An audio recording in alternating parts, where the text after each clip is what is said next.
Hello friends, welcome to my YouTube channel. तो आज के इस वीडियो में हम बात करेंगे बुक बिल्डिंग के बारे में। यह आपका कंपनी लॉ के यूनिट नंबर 3 का एक टॉपिक है। Book building. Every business organization needs fund for its business activity. तो अब अगर हम बात करें किसी भी बिजनेस ऑर्गेनाइजेशन को, अगर उसको अपने बिजनेस को आगे चलाना है तो उसको किसकी ज़रूरत पड़ेगी? मनी की ज़रूरत पड़ेगी, फंड्स की ज़रूरत पड़ेगी। तो सभी ऑर्गेनाइजेशन के अंदर अगर उसको बिजनेस को आगे कैरी करना है तो उसके लिए क्या करना पड़ेगा? फंड्स को उसके पास होने ही चाहिए। इट कैन रेज फंड इधर एक्सटर्नली और थ्रू इंटरनल सोर्सेज। अब जो ये फंड्स होते हैं ना, अब किसी भी कंपनी के पास में फंड्स कहाँ से आएंगे? तो या तो वो एक्सटर्नल सोर्सेज के थ्रू आ जाते हैं या फिर इंटरनल सोर्सेज के through. When the companies want to go for the external sources, they use various means for the same. अब जब भी कंपनीज क्या करती है, वो एक्सटर्नल सोर्सेज के थ्रू जाती है ना, तो उसके लिए अलग अलग वहाँ पे वेरियस मेथड वो वहाँ पे देखती है। Two types. अब यहाँ पे दो जो है वो बहुत ही ज़्यादा इंपॉर्टेंट है और बहुत ही पॉपुलर भी है। Two of the most popular means to raise money are initial public offer and follow on public offer. तो जब भी यहाँ पे कंपनीज को फंड्स की ज़रूरत पड़ती है तो वो क्या करती है? जब भी वो एक्सटर्नल मेथड का यूज़ करती है तो उसके थ्रू वहाँ पे दो मेथड्स और निकल कर आते हैं। या तो वो कंपनीज क्या करती है, इनिशियल पब्लिक ऑफर करती है, आईपीओज जिसको हम बोलते हैं, या दूसरा कंपनीज क्या करती है, फॉलो ऑन पब्लिक ऑफर्स करती है, एफपीओज। तो इन दो टाइप से यहाँ पे क्या होता है, मनी वहाँ पे रेज करती है। During the IPOs and FPOs, company offer it share to the public either at a fix price और at the price of a range. अब इसके अंदर क्या होता है, जब भी वो आईपीओ कर रही होती है या एफपीओ कर रहे होते हैं तो उसके अंदर जो प्राइस रेंज होती है ना, या तो वो डिसाइडेड होती है कि इतना आप प्राइस रेंज यहाँ पे रख सकते हैं, या फिर जो आपका फिक्स प्राइस है वो कंपनीज वहाँ पे फिक्स कर देती है अपने प्राइसेस को कि इतना आपको यहाँ पे करना ही पड़ेगा। तो ये आता है आपका आईपीओज और एफपीओज के कंपनी के कंडीशन में। टाइप के प्राइसेस जैसे कि अभी हमने देखा था, यहाँ पर आते हैं आपके फिक्स प्राइस और दूसरा आता है आपका प्राइस रेंज। अब कंपनीज जो होती है या तो फिक्स प्राइस या फिर प्राइस रेंज को डिसाइड कर देती है। उससे क्या होता है, जो आपके इन्वेस्टर्स होते हैं उनके लिए राइट प्राइस को वहाँ पे पिक करना बहुत ही ज़्यादा ईजी हो जाता है। The method of offering share by providing a price range is called book building method. और जब कंपनीज यहाँ पे इस मेथड का यूज़ करती है जिससे वो प्राइस रेंज के थ्रू वहाँ पे ऑफर्स को लेकर आते हैं, तो उसको हम बोलते हैं book building method. This method provide an opportunity to the market to discover price for the security which are on offer. अब इस मेथड से क्या होता है, एक अपॉर्चुनिटी यहाँ पे निकल कर आती है जिससे कंपनीज जो होती है ना वो प्राइजेस को वहाँ पे डिस्कवर कर सकती है, सिक्योरिटीज़ के प्राइजेस को जो भी वहाँ पे ऑफर में उन्होंने निकाला है। Book building may be defined as a process used by a company raising capital through public offer, both initial public offer and follow on public offer. यहाँ पे ये इस टाइप का प्रोसेस है जो कंपनी यूज़ करती है जिससे वो कैपिटल को वहाँ पे रेस कर सके। जब भी किसी कंपनी को फंड्स की ज़रूरत होती है तो वो इन दो मेथड्स को ही वहाँ पे इन दो मेथड के थ्रू ही वहाँ पर ऑफर्स को निकालती है। या तो वो इनिशियल पब्लिक ऑफर लेती है या फिर फॉलो ऑन पब्लिक ऑफर्स को वहाँ पे डिसाइड करती है। To aid price and demand discovery, तो इससे क्या होता है, वो ऐड प्राइस भी हो जाता है और डिमांड डिस्कवरी भी वहाँ पे देखने को मिलती है। तो ये था आपका book building method. Book building, it is a mechanism where during the period for which books for the offer is open, the bid are collected from investor at a various price within the price band specified by the issuer. अब इस mechanism के through क्या होता है, जो भी आपका time period वहाँ पे कंपनीज ने डिसाइड किया होता है कि जिस टाइम तक के लिए ओपन है, तो उसके अंदर क्या होता है, बिड्स लगाई जाती है। जितने भी इन्वेस्टर्स आते हैं वो बिड्स लगाते हैं।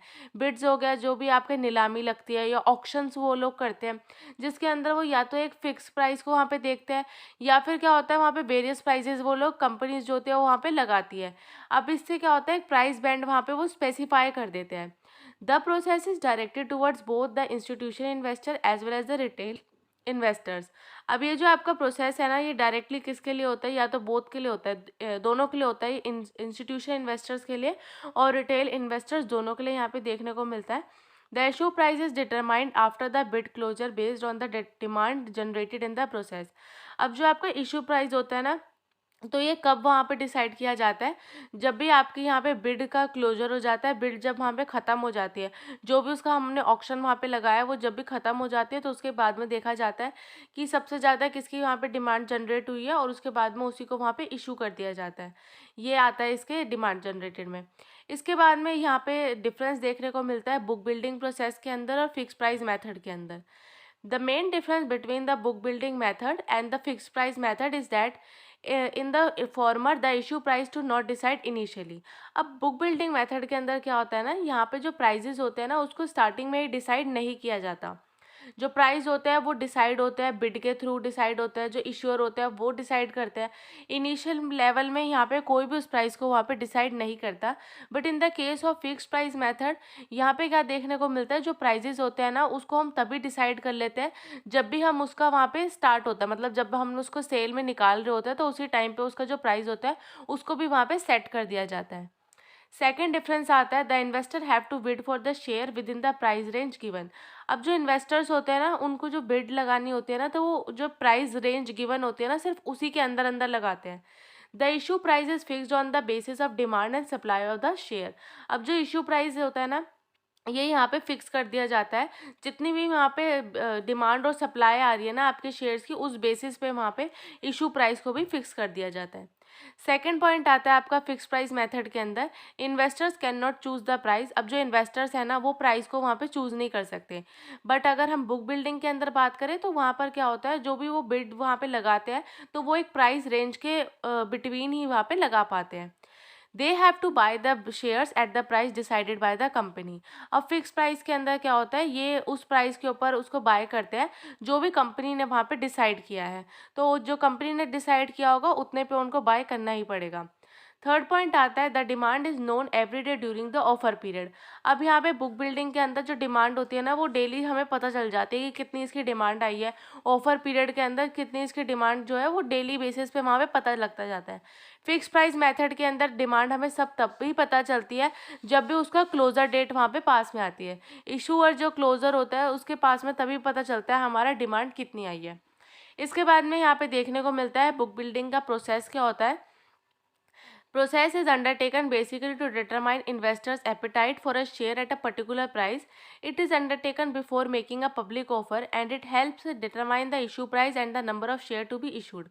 अब बुक बिल्डिंग प्रोसेस के अंदर क्या होता है, जो इन्वेस्टर्स होते हैं ना जो चाहते हैं कि वो इशू करना, जो शेयर्स को वहाँ पे लेना चाहते हैं किसी भी पर्टिकुलर प्राइस के अंदर, वो शेयर्स को वहाँ पे लेना ही चाहते हैं। अब इसके अंदर वो लोग ये देखते हैं कि पब्लिक ऑफर्स में वो कितने वहाँ पे उन्होंने निकाला है। अब इससे क्या हेल्प मिलती है उनको, इशू प्राइस में भी वहाँ पे हेल्प मिलता है। जो भी इशू होता है वहाँ पे प्राइस का, नंबर ऑफ शेयर उन्हें कितने वहाँ पे इशू करने हैं तो उसके लिए भी वहाँ पे हेल्प हो जाती है बुक बिल्डिंग प्रोसेस के थ्रू। अब बुक बिल्डिंग प्रोसेस के अंदर यहाँ पे आपके प्रॉपर पॉइंट्स आते हैं। तो फर्स्ट पॉइंट आता है आपका the issuer who is the planning and offer nominate lead merchant banker as book runner. जो इशूअर होता है ना जिसने यहाँ पे सब प्लानिंग करी है, ऑफर्स निकाले, तो वो किसी एक को वहाँ पे नॉमिनेट करता है जो आगे जाके उसको बुक्स को वहाँ पे रन करता है। तो वो किसको नॉमिनेट करता है, मर्चेंट बैंकर को वहाँ पे नॉमिनेट करता है जो आगे जाके उस काम को वहाँ पे चलाता है। सेकेंड पॉइंट आता है आपका the issuer specify the number of security to be issued and the price band for the bid. अब जो इशूअर होगा ना वो स्पेसिफाई करेगा आपका कि कितनी नंबर ऑफ सिक्योरिटीज़ वहाँ पे आप इशू करोगे, उसका प्राइस कितना रहेगा, प्राइस बैंड कितना होगा और बिड वहाँ पे कितनी लगाई जाएगी। थर्ड आता है आपका issuer also appoint syndicate member with whom order are to be placed by the investor. अब जो इशूअर होगा ना, जो भी पर्सन इशूअर कर रहा है वहाँ पे, वो एक पर्सन को वहाँ पे सिंडिकेट मेंबर को भी वहाँ पे अपॉइंट करेगा जो इन सभी काम को वहाँ पे देखेगा कि कितने इन्वेस्टर्स वहाँ पर आए, कितनी एप्लीकेशन वहाँ पर मिली है। फोर्थ पॉइंट आता है the syndicate member put the order into an electronic book. This is also called as bidding and is similar to open auction. अब जो आपका सिंडिकेट मेंबर होता है ना, इसका क्या काम होता है, ये इलेक्ट्रॉनिक बुक्स को वहाँ पे क्रिएट करता है, उसके ऑर्डर्स को वहाँ पे देखता है, और तो इसी प्रोसेस को हम बोलते हैं बिडिंग का प्रोसेस, और साथ में इसको ओपन ऑक्शन भी यहाँ पे हम बोलते हैं। The book normally ripen open for the period of 5 days। अब जो ये बुक्स का हमने यहाँ पे ओपन किया है ना, इसको 5 दिन का टाइम पीरियड होता है। 5 दिन के अंदर यहाँ पे उसको रीड वगैरह करना होता है। Bids have to be entered within the specified price band. इसके बाद में देखा जाता है जो भी आपकी बिड है, जो भी बोली लगाई गई है, तो वो एक स्पेसिफाइड प्राइस बैंड के अंदर उसको आना पड़ेगा, उस रेंज के अंदर वो आना पड़ेगा। Bids can be revise by the bidder before the book closes. अब इसके अंदर जो बिड्स है ना उसको वहाँ पे वो दोबारा से रीड भी कर सकता है। रिवाइज का मतलब होता है दोबारा से उसको जाके रीड भी कर सकता है। जो भी यहाँ पे 5 दिन का टाइम पीरियड गिवन है, तो इन 5 दिनों के अंदर वो जो बिडर्स है वहाँ पे जाके दोबारा उसको बिड्स को वहाँ पे रीड कर सकता है। और उसके बाद में जब तक आपकी बुक क्लोज नहीं हो जाती, On the closure of the book building method, the book runner evaluate the bid on the basis of the demand at a various price level. अब जब भी आपका क्लोजर हो रहा होता है ना बिग बिल्डिंग प्रोसेस का, तो उसके अंदर ये देखा जाता है जो बुक्स रनर है जिसने बुक को वहाँ पे चलाया था, वो उसको दोबारा से बिड्स को इवेल्युएट भी करता है। बिड्स के अंदर अगर कुछ चेंज होता है डिमांड के अकॉर्डिंग, वहाँ पे चेंजेस को देखे जाते हैं। अगर डिमांड्स के अंदर कुछ चेंजेस आए होते हैं तो वेरियस लेवल के अंदर प्राइजेस के अंदर भी उसको थोड़ा बहुत चेंज आ जाता है। Book runner and issue decide the final price at which the security shall be issued. अब जो बुक रनर है ना आपका, जिसने भी उस बुक को वहाँ पे चलाया है, या जो भी आपका इशूअर है, वो डिसाइड करेगा आपका फाइनल प्राइस कितना रहेगा सिक्योरिटीज़ का, और वो सिक्योरिटीज़ कितने में वहाँ पे इशू की जाएगी। Generally, the number of share is fixed. The issue size get frozen based on the final price per share. अब जो आपका नंबर ऑफ शेयर्स है ना, ये यहाँ पे फिक्स्ड ही रहता है। जो आपका इशू साइज है उसके बारे में बाद में देखा जाता है और फाइनल प्राइस पर शेयर वहाँ पे कैलकुलेट किया जाता है। Allocation of the securities is made to be the successful bidder. The rest bidder get refund order. अब यहाँ पे जो आपके सिक्योरिटीज़ मनी जो भी आपका एलोकेशन है ना, वो उनको हम कर देंगे जिसने सक्सेसफुली बिडिंग वहाँ पे की है। जो भी आपका सक्सेसफुल बिडर है उसको वहाँ पे एलोकेट कर देंगे हम सिक्योरिटीज़, उन सभी को वहाँ पे दे देंगे। और जितने भी आपके रिमेनिंग बिडर्स वहाँ पे रह जाते हैं, उन सभी का जो पैसा है वहाँ पे रिफंड कर दिया जाता है। Rest of the bidder get refund order. तो बाकियों को वहाँ पे जितना भी उनका पैसा बनता है उसको वहाँ पे हम रिफंड में उसको दे देंगे। तो ये आता है आपका बुक बिल्डिंग प्रोसेस के अंदर। तो आज की इस वीडियो में हमने बात की है बुक बिल्डिंग प्रोसेस के बारे में, साथ में हमने उसका डिफरेंस देखा है फिक्स प्राइस मेथड के साथ में, और यहाँ पे हमने बुक बिल्डिंग प्रोसेस के बारे में भी बात की है। अगर आपको मेरी वीडियो अच्छी लगी हो तो प्लीज़ लाइक करें, चैनल पे नए हो तो आप सब्सक्राइब करें और आप मेरी वीडियो को ज़्यादा से ज़्यादा शेयर करें। Thank you so much for watching.